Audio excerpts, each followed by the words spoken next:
नमस्कार दोस्तों, स्वागत है आपका संकल्प कोचिंग श्री गंगानगर के यूट्यूब चैनल पे। जो इस यूट्यूब चैनल पे पहली बार है वो चैनल को सब्सक्राइब, जो वीडियो देख रहा है वीडियो को लाइक और अपने दोस्तों के साथ शेयर करना ना भूलें।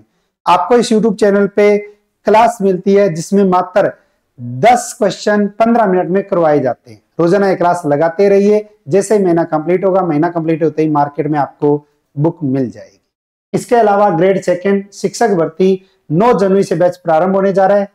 इसके अलावा रीट मुख्य परीक्षा 7 जनवरी से, बीएसटीसी 21 जनवरी से और राजस्थान का भूगोल 41 जिले और 7 संभाग के अनुसार जो है वो आपको मार्केट में बुक भी अवेलेबल है। और संकल्प ऐप को डाउनलोड करके 499 रुपए में आप ये कोर्स परचेज करके जो है वो आप बेहतरीन तैयारी कर सकते हैं। शुरुआत करते हैं आज की क्लास और आज की क्लास का पहला क्वेश्चन। इसके अलावा अपनी जो मंथली बुकलेट है, तीसरा संस्करण जो है वो मार्केट में उपलब्ध है। एक बार विजिट जरूर करें। अगर अच्छी लगे तो आप अपने दोस्तों के साथ भी शेयर करें। 9 जनवरी 2025 को राजस्थान में पहली बार फुटबॉल का आई लीग मैच का आयोजन कहां किया जाएगा? हमारे राजस्थान में पहली बार इसका आयोजन किया जा रहा है, इसलिए राजस्थान में प्रथम पहली बार वाला क्वेश्चन स्टैटिक जीके के रूप में बन जाता है। कब होगा? 9 जनवरी 2025 यानी कि कल हो चुका है। 9 जनवरी 2025 को आगाज हुआ हमारे राजस्थान में पहली बार फुटबॉल का आई लीग मैच का आयोजन। और ये अगर पूछे कि कहां हुआ तो ये हुआ हमारे राजस्थान के अंतर्गत आता है विद्याधर नगर स्टेडियम। और विद्याधर नगर स्टेडियम अगर पूछे कि राजस्थान में कहां है तो ये है हमारे राजस्थान के जयपुर में। विद्याधर नगर स्टेडियम जयपुर में पहली बार फुटबॉल का आई लीग मैच का आयोजन किया गया।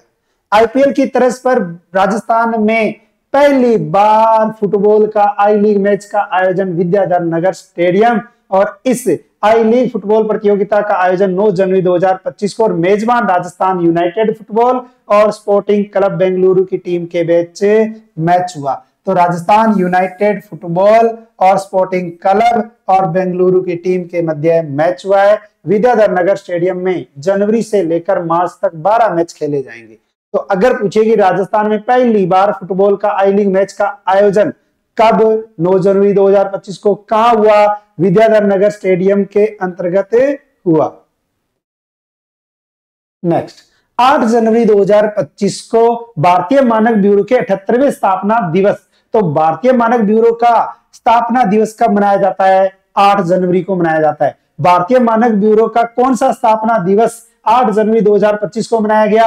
78वां स्थापना दिवस मनाया गया। 78वां स्थापना दिवस में एक महोत्सव कौन सा है? मानक महोत्सव। और मानक महोत्सव का आयोजन अगर पूछे कि राजस्थान में कहां हुआ तो राजस्थान के जयपुर में हुआ। तो मानक महोत्सव का आयोजन जयपुर में किसके द्वारा? भारतीय मानक ब्यूरो के 78वें स्थापना दिवस पर कब हुआ? 8 जनवरी 2025 को हुआ।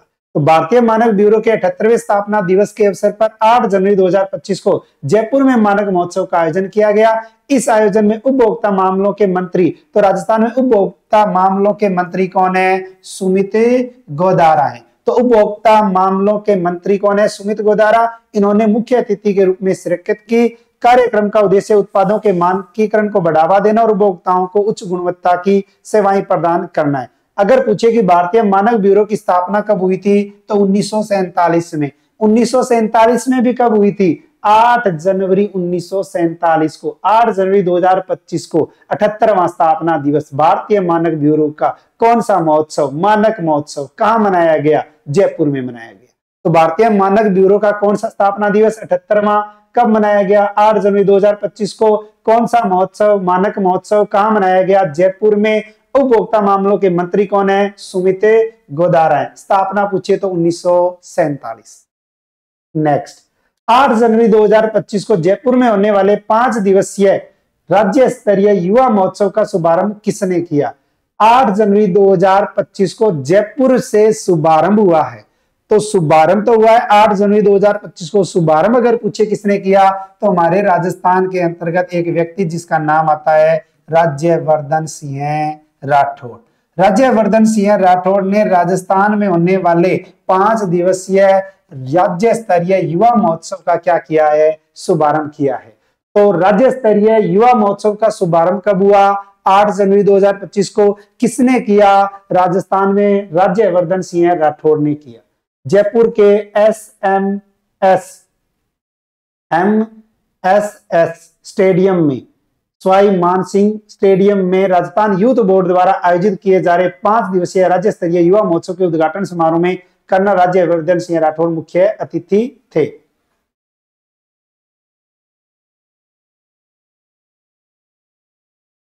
तो किसके द्वारा? राजस्थान यूथ बोर्ड के द्वारा आयोजित किया जा रहा है राज्य स्तरीय युवा महोत्सव। तो राज्य स्तरीय युवा महोत्सव किसके द्वारा? राजस्थान यूथ बोर्ड के द्वारा। उद्घाटन कब हुआ? 8 जनवरी 2025 को। कहां हुआ? जयपुर में। किसने किया?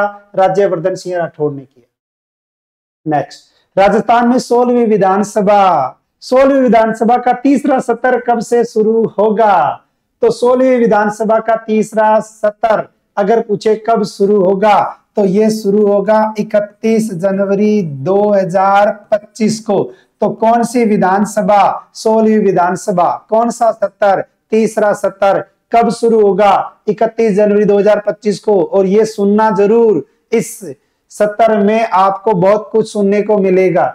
तो राजस्थान की 16वीं विधानसभा का तृतीय सत्र 31 जनवरी से शुरू होगा। विधानसभा सत्र की अधिसूचना 8 जनवरी 2025 को जारी कर दी गई है। 8 जनवरी 2025 को अधिसूचना जारी कर दी गई है कि तृतीय यानी तीसरा सत्र कब होगा? 31 जनवरी 2025 को होगा। इस सत्र में भजनलाल सरकार अपना दूसरा बजट पेश करेगी।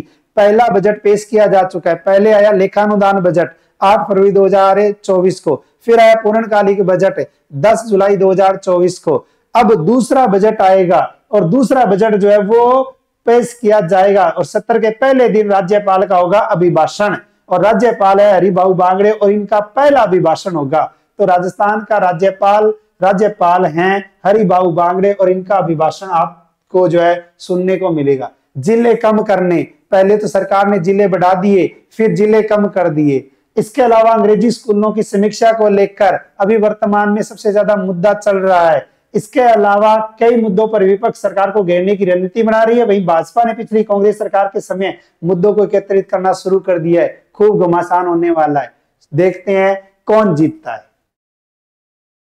नेक्स्ट, 4 से 6 जनवरी 2025 तक नई दिल्ली में आयोजित सीनियर राष्ट्रीय जूडो में राजस्थान ने कितने पदक जीते हैं? कब से कब तक आयोजन हुआ? 4 से 6 जनवरी 2025। कहां हुआ? नई दिल्ली में। कौन सा? सीनियर राष्ट्रीय जूडो। और जूडो में राजस्थान ने अगर पूछे कितने पदक जीते तो राजस्थान ने जीते हैं 2 तो स्वर्ण और 1 जीता है आपका कांस्य, रजत। 1 जीता है आपका रजत पदक, यानी कि कितने हो गए? 3 पदक हो गए हैं। अब देखो एग्जामिनर क्वेश्चन पूछेगा कैसे? एग्जामिनर क्वेश्चन पूछेगा कि राजस्थान में स्वर्ण या रजत पदक किसने जीता या उसका संबंध किस खेल से है। तो नई दिल्ली में 4 से 6 जनवरी 2025 तक राष्ट्रीय जूडो में राजस्थान ने 2 स्वर्ण और 1 रजत पदक के साथ पहली बार ओवरऑल ट्रॉफी पर कब्जा किया है। राजस्थान राज्य जूडो संघ के महासचिव अगर पूछे कौन है तो महिपाल ग्रेवाल हैं। मोनिका चौधरी ने स्वर्ण पदक जीता, आकाश ने स्वर्ण पदक जीता और हिमांशु चौधरी ने रजत पदक जीता। तो नई दिल्ली में आयोजित सीनियर राष्ट्रीय जूडो में राजस्थान की किस खिलाड़ी ने स्वर्ण पदक जीता? तो मोनिका चौधरी ने जीता। किस खिलाड़ी ने स्वर्ण पदक जीता? तो आकाश ने स्वर्ण पदक जीता। किस खिलाड़ी ने रजत पदक जीता? तो हिमांशु चौधरी ने रजत पदक जीता।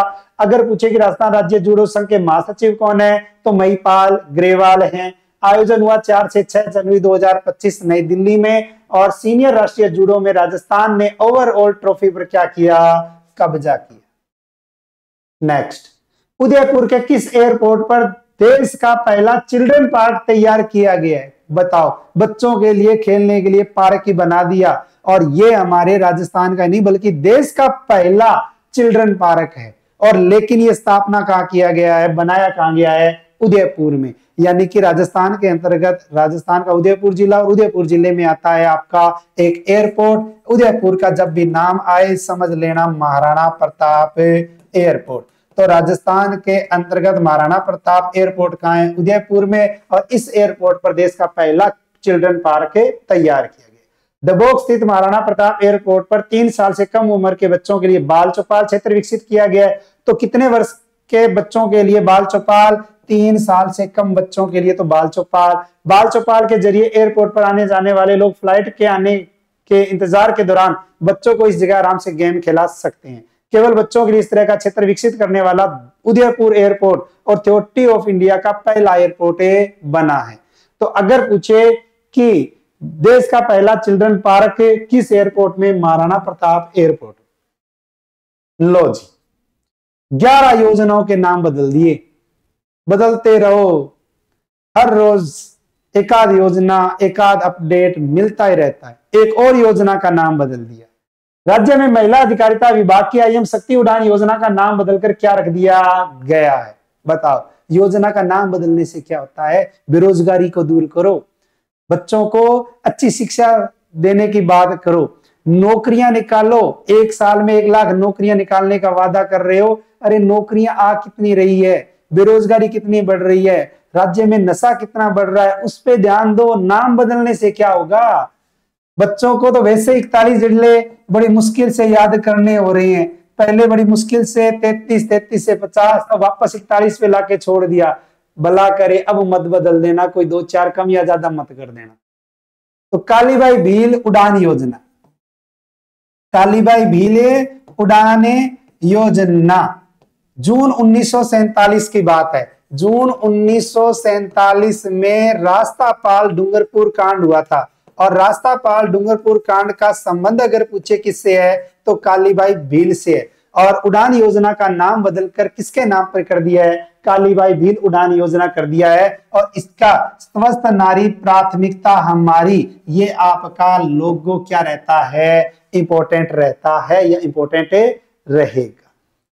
प्रदेश में सरकारी संस्थानों में महिलाओं और बालिकाओं को निःशुल्क सैनिटरी नैपकिन उपलब्ध कराने वाली महिला अधिकारिता विभाग की आईएम शक्ति उड़ान योजना कालीबाई भील उड़ान योजना के नाम से जानी जाएगी। योजना के नाम के साथ साथ इसका लोगो भी जारी कर दिया गया है। महिलाओं और बालिकाओं में पीरियड्स के दौरान सैनिटेशन मैनेजमेंट के प्रति जागरूक करने के लिए महिला अधिकारिता निदेशालय की ओर से आईएम शक्ति उड़ान योजना चलाई जा रही थी, जिसमें 10 वर्ष से 45 वर्ष तक की महिलाओं और बालिकाओं को सरकारी स्कूलों, कॉलेजों, आंगनबाड़ी केंद्रों और अन्य सरकारी संस्थाओं के जरिए 1 माह में 12 निःशुल्क सैनिटरी नैपकिन उपलब्ध कराए जाते थे। इस योजना के नाम को परिवर्तन करते हुए कालीबाई भील उड़ान योजना किया गया। योजना की शुरुआत 19 दिसंबर 2021 महिला एवं अधिकारिता बाल विभाग के द्वारा एक योजना शुरू की गई, आईएम शक्ति उड़ान योजना, जिसके तहत राज्य सरकार राजस्थान में किशोरी बालिकाओं व महिलाओं को प्रति माह 12 सैनिटरी पैड्स निःशुल्क उपलब्ध करवाती है। इस योजना का ब्रांड एम्बेसडर अगर पूछे तो कौन है? अवनी लेख राय। अगर पूछे ब्रांड एम्बेसडर कौन है तो ब्रांड एम्बेसडर है आपकी अवनी लेख राय। नेक्स्ट, राजस्व मंत्री हेमंत मीना ने प्रतापगढ़ के किस गांव को राजस्व गांव का दर्जा देने के आदेश जारी किए? काफी चर्चा में है राजस्थान का एक गांव, जिस गांव के अंतर्गत एक बालिका जो खिलाड़ी में क्रिकेट में काफी चर्चा में रही, और उस गांव का नाम आता है रामेर तालाब। कौन सा? रामेर तालाब। रामेर तालाब गांव अगर पूछे कि राजस्थान के किस जिले में है तो प्रतापगढ़ में है। और प्रतापगढ़ के रामेर तालाब गांव की रहने वाली एक बालिका जिसका नाम आता है सुशीला मीणा, जिसकी पोस्ट जो है वो सचिन तेंदुलकर ने की थी और उसके बाद में काफी चर्चा में आई थी। क्रिकेट जगत में सोशल मीडिया की सनसनी बनी प्रतापगढ़ की सुशीला मीणा ने न केवल खेल कौशल से पहचान बनाई बल्कि उसके गांव और स्कूल की तस्वीर भी बदलने लगी है।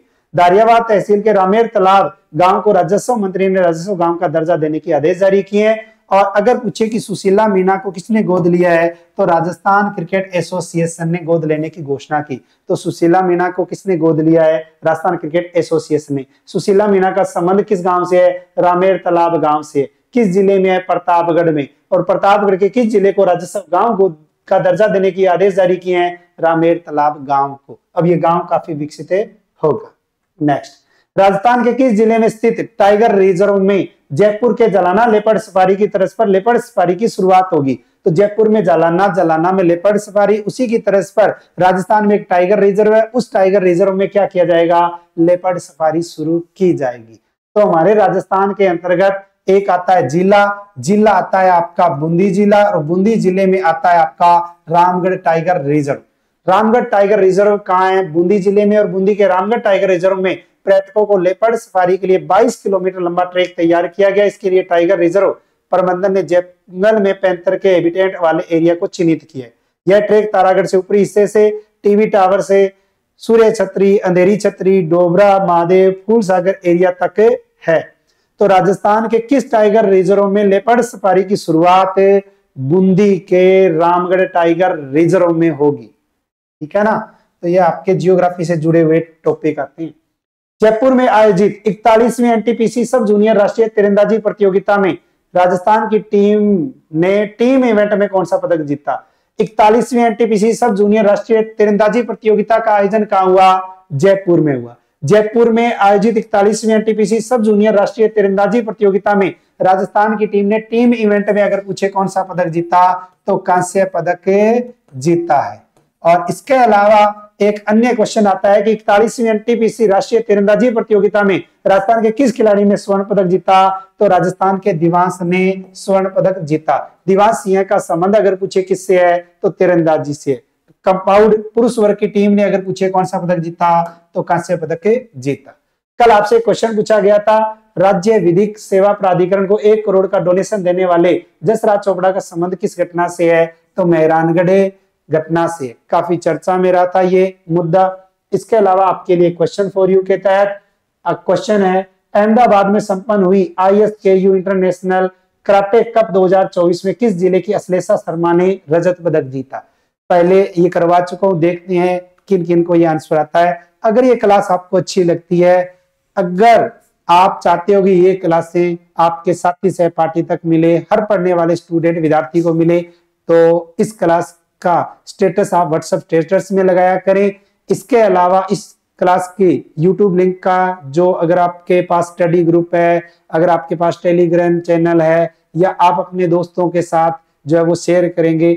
आप जितने देख रहे हैं ये तो देख ही रहे हैं, आप अपने दोस्तों के साथ भी शेयर जरूर किया करें जिससे उनका भी भला हो। आपके घर परिवार में रिश्तेदारी में आपका अगर कोई जानकार है तो उस तक तो आप पहुंचा ही सकते हो।